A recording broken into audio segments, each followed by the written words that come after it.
नमस्कार दोस्तों, कैसे हो आप लोग? मेरा नाम है कुमार आर्यन और स्वागत है आपका हमारे इस यूट्यूब चैनल पे। इस चैनल पे बेसिकली मैं आरबीआई ग्रेड बी से रिलेटेड कंटेंट डालता हूँ।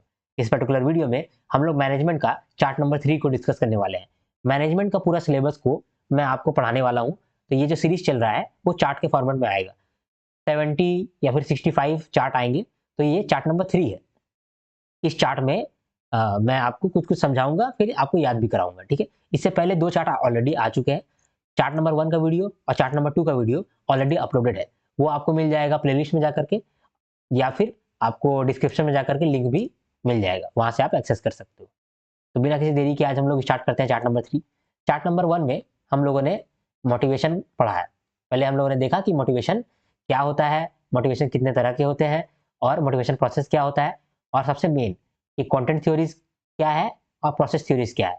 फिर कंटेंट थ्योरीज का फिर हम लोगों ने देखने लगा कि कंटेंट थ्योरीज एक-एक करके पढ़ना है।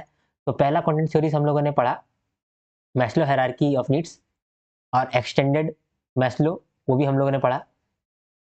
अब हम लोग पढ़ने वाले हैं दूसरा content theory Alderfer hierarchy of needs, और तीसरा content theory McClelland theory of needs, ठीक है?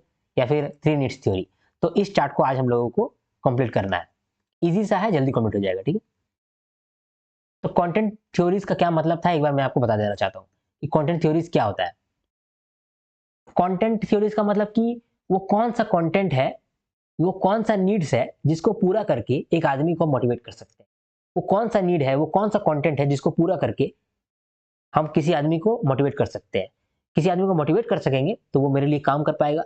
अगर वो मेरे लिए बढ़िया से काम कर पाएगा, अच्छे से काम कर पाएगा, तो मेरा ही तो फायदा होगा। तो हमको काम करवाने के लिए उसका कोई नीड्स को पूरा करना पड़ेगा। तो वो नीड्स को हम किस तरह से पूरा करेंगे, यही चीज बताता है कंटेंट थ्योरी।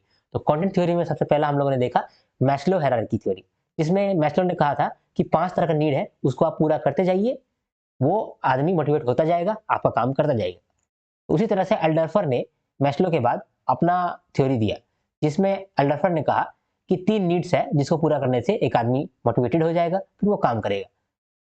पहला है एग्जिस्टेंस, दूसरा है रिलेटेडनेस और तीसरा है ग्रोथ। ये 3 नीड को पूरा कर दीजिए, काम बन जाएगा। ऐसा कहना था अल्डरफर का, ठीक है? अल्डरफर का पूरा नाम क्या है? क्लेटन पी अल्डरफर, ठीक है? आप यहाँ पर देख रहे होंगे ये जो पोर्शन है, ये पोर्शन जो है इसको बोलते हैं अल्डरफर ईआरजी थ्योरी, ठीक है? और इधर का जो पोर्शन है, इधर वाला, ये है मैस्लो हायरार्की नीड्स थ्योरी। तो मैस्लो में हम लोगों ने देखा था कि 5 नीड्स था। सबसे पहले पूरा होगा फिजियोलॉजिकल, फिर सेफ्टी नीड, फिर बिलोंगिंगनेस, फिर एस्टीम, फिर सेल्फ एक्चुअलाइजेशन। लेकिन एल्डरफर में सिर्फ 3 ही नीड है, ईआरजी, इसीलिए इसको कहते हैं ईआरजी थ्योरी। ईआरजी थ्योरी का मतलब existence, relatedness and growth theory, ठीक है? एग्जिस्टेंस का क्या मतलब है? रोटी, कपड़ा, मकान, नौकरी, ये सब आपके पास है, जिसकी वजह से आप एग्जिस्ट कर रहे हैं, आप सर्वाइव कर पा रहे हैं। उस तरह के नीड को बोलते हैं एग्जिस्टेंस, ठीक है? अगर आप मैस्लो से कंपेयर करें तो सेफ्टी नीड और फिजियोलॉजिकल नीड से आप इसको मैचअप कर सकते हैं। दूसरा नीड है रिलेटेडनेस। आप रिलेटेड फील कर रहे हैं, जिसके साथ भी आप काम कर रहे हैं, जिसके साथ भी आप रह रहे हैं, उसके साथ रिलेटेड फील कर रहे हैं। इसको कंपेयर करेंगे मैस्लो के साथ तो बिलोंगिंगनेस के साथ आप कंपेयर कर सकते हैं। ग्रोथ, जब एग्जिस्टेंस और रिलेटेडनेस मिल जाता है तो आदमी ग्रोथ चाहता है। तो ग्रोथ को आप कंपेयर कर सकते हैं मैस्लो का सेल्फ एक्चुअलाइजेशन और एस्टीम नीड्स के साथ, ठीक है? तो कहीं ना कहीं आपको लग रहा है कि कॉपी कर दिया है ये मैस्लो से, मैस्लो से कॉपी कर दिया है और बोल दिया है कि मेरा अपना नीड का थ्योरी है। तो थोड़ा सा आपको अजीब नहीं लग रहा है? लेकिन ये अजीब नहीं है। मैस्लो ने कुछ कुछ गड़बड़ किया था जिसको ये ठीक कर दिया है। क्या क्या गड़बड़ किया था? मैस्लो कह रहा था कि जो नीड है, पहले नीचे वाला नीड को पूरा करना होगा, उसके बाद ही दूसरा नीड पे जाएंगे, उसके बाद ही तीसरा नीड पे जाएंगे, उसके बाद ही चौथा नीड पे जाएंगे, उसके बाद ही पांचवा नीड पे जाएंगे। लेकिन एल्डरफा कह रहा है कि ग्रोथ, रिलेटेडनेस और एग्जिस्टेंस थ्योरी जो है, मतलब इस ये जो नीड्स है, 3 नीड्स, ये एक समय पे 2 भी हो सकता है। यानी कि हो सकता है कि आपको ग्रोथ भी चाहिए और एग्जिस्टेंस चाहिए, दोनों चाहिए एक ही साथ। ऐसा भी हो सकता है कि रिलेटेडनेस और एग्जिस्टेंस दोनों आपको एक साथ चाहिए। तो ये चीज ये यूनिक बोल रहा है एल्डरफर। मैस्लो क्या बोल रहा था कि एक टाइम पे एक ही नीड को फुलफिल करना है, उसके बाद वो कंप्लीट होगा तो फिर अगला। तो ये चीज अलग बोला एल्डरफर।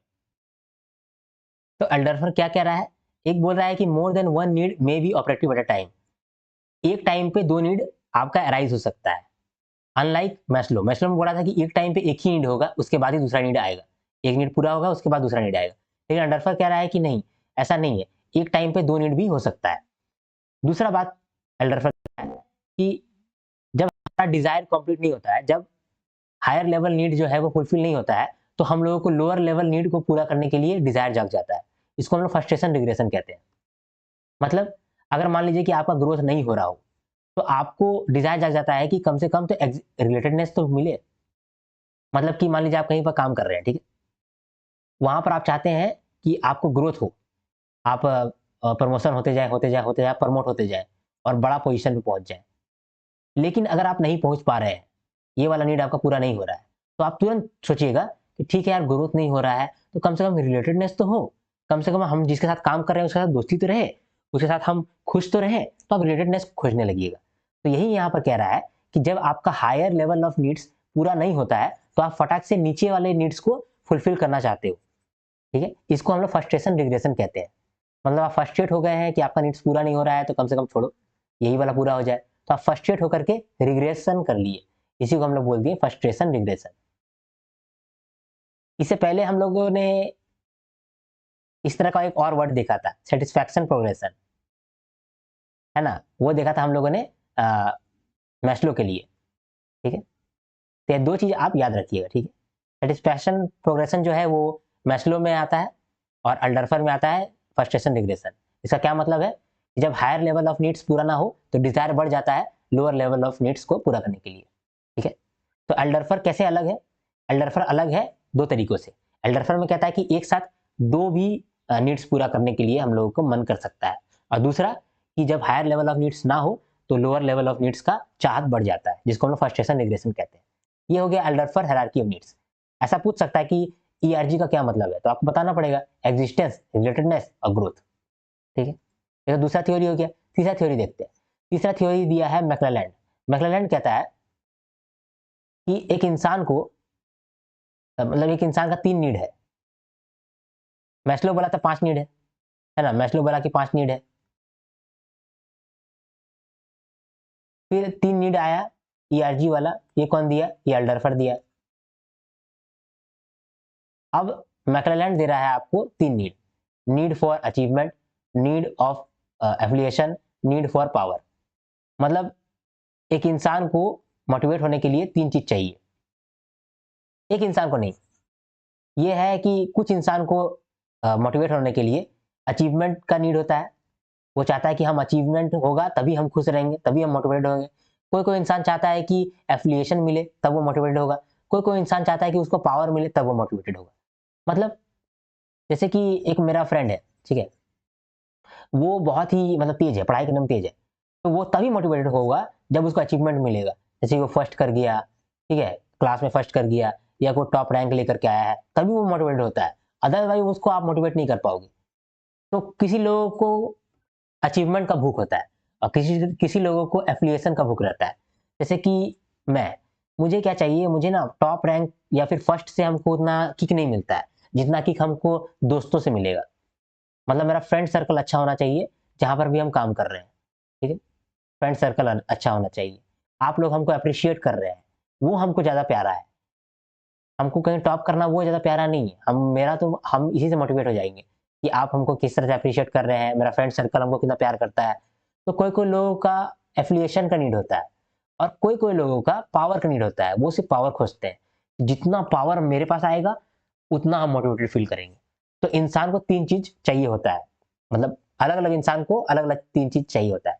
कुछ लोगों को अचीवमेंट का भूख होता है, कुछ लोगों को एफ़िलिएशन का भूख रहता है और कुछ लोगों को पावर का भूख रहता है। ऐसा मानना है मैक्लेलैंड का। तो मैक्लेलैंड थ्योरी ऑफ नीड्स यानी कि 3 नीड्स थ्योरी के हिसाब से कुछ लोगों को अचीवमेंट का भूख होता है, कुछ लोगों को एफिलिएशन का भूख होता है और कुछ लोगों को पावर का भूख होता है, ठीक है? अगर आपका अचीवमेंट का भूख है, अगर आपको अचीवमेंट का भूख है, तब आप हमेशा ही सक्सेस सक्सेस का होप आप ज़्यादा रखिएगा और फेलियर का फ़ियर कम रखिएगा। अगर आपको एफिलिएशन का भूख है, तब आप सोशल डिस्टेंस नहीं चाहिएगा और हार्मनी चाहिएगा। लोगों लोगों के साथ मेल-मिलाप चाहिएगा, हाँ, फ्रेंड सर्कल चाहिएगा, वो चाहिएगा। अगर आपका नीड है पावर का, किसी लोगों को पावर का नीड है, तो वो हाई कंट्रोल चाहेगा, लो डिपेंडेंसी चाहेगा। ये क्या क्या मैंने आपको यहाँ बता दिया, ये चीज आपका काम आएगा इसमें डिस्क्रिप्टिव में। अगर आपसे सवाल में पूछ लिया जाए कि डिस्क्राइब मैकलेलैंड थ्योरी या फिर थ्री नीड्स थ्योरी, तो आपको बताना पड़ेगा according to McClelland there is three need: need for achievement, need for affiliation, need for power. Some people, some people need, some people require need of achievement. Some people require need for affiliation, and some people require need for power. फिर आप एक एक need को समझाइएगा। In need of power, sorry, in need of achievement there is high hope of success and low fear of failure. फिर आप बोलिएगा when we talk about need for affiliation there is a need of high harmony and low social distance. फिर आप लिखिएगा when we talk about need for power we talk about high control and low dependency need. ठीक है, तो इस तरह से आप समझाइएगा। आशा करता हूं कि आपको ये समझ में आया हो, है ना। तो इस तरह से मैंने ये दो थ्योरी भी आपको कराया। ये तीनों थ्योरी बहुत इंपॉर्टेंट है, इसके बाद का थ्योरी मैं अगले वीडियो में कवर करूंगा। ठीक है, अगर आपको मेरा वीडियो अच्छा लगा हो तो मेरा वीडियो में जरूर लाइक करें, शेयर जरूर करें और सब्सक्राइब जरूर करें। आपके पास टाइम मिला हो या फिर आपको थोड़ा भी मेरा वीडियो अच्छा लगा हो तो आप कमेंट जरूर करें, क्योंकि आपका एक कमेंट मेरा पूरा दिन बना देता है। ये जो भी चार्ट है वो आपको टेलीग्राम पे मिल जाएगा, कुमार आर्यन टेलीग्राम, अगर आप सर्च करोगे टेलीग्राम पर तो आपको मिल जाएगा। अगर आपको मुझसे पर्सनली कनेक्ट करना है, पर्सनली बात करना है या फिर कोई डाउट आ रहा है तो आप इस इंस्टाग्राम हैंडल पे जाकर के मुझे मैसेज कर सकते हैं, मुझे फॉलो भी कर सकते हैं। तो जब तक के लिए हम लोग नेक्स्ट वीडियो नहीं लाते, तब तक के लिए हर हर महादेव, शंभू शंकर।